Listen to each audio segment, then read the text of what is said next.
Saviez-vous que certaines infections de la peau pouvaient vous conduire en réanimation? Je vais vous expliquer lesquelles et comment on s'en occupe.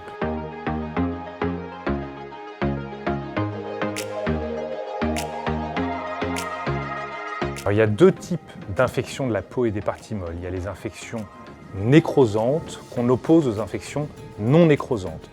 Les infections non nécrosantes, elles sont fréquentes et elles sont peu graves. À l'inverse, les infections nécrosantes, elles sont rares et elles sont beaucoup plus sévères.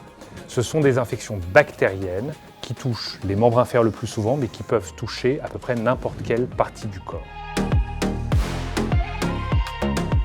Au début, on a souvent une rougeur de la peau, une douleur et un œdème, bien sûr avec de la fièvre et des signes généraux, des frissons. Et souvent, c'est le motif le plus fréquent de consultation de son médecin.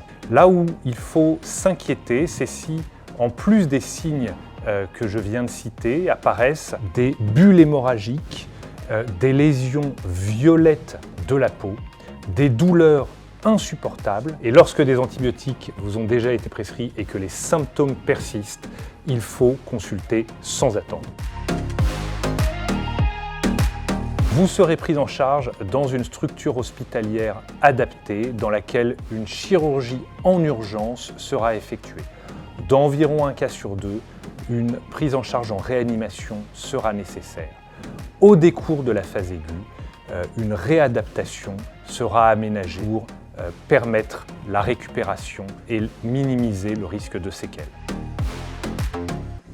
On a organisé, pour mieux prendre en charge les patients, une filière au niveau de la région Île-de-France qui a pour objectif d'organiser la prise en charge des patients, essentiellement de leur permettre d'accéder à une chirurgie urgente, d'avoir accès à des lits de réanimation et d'avoir une filière d'accès à l'après-réanimation pour optimiser la rééducation.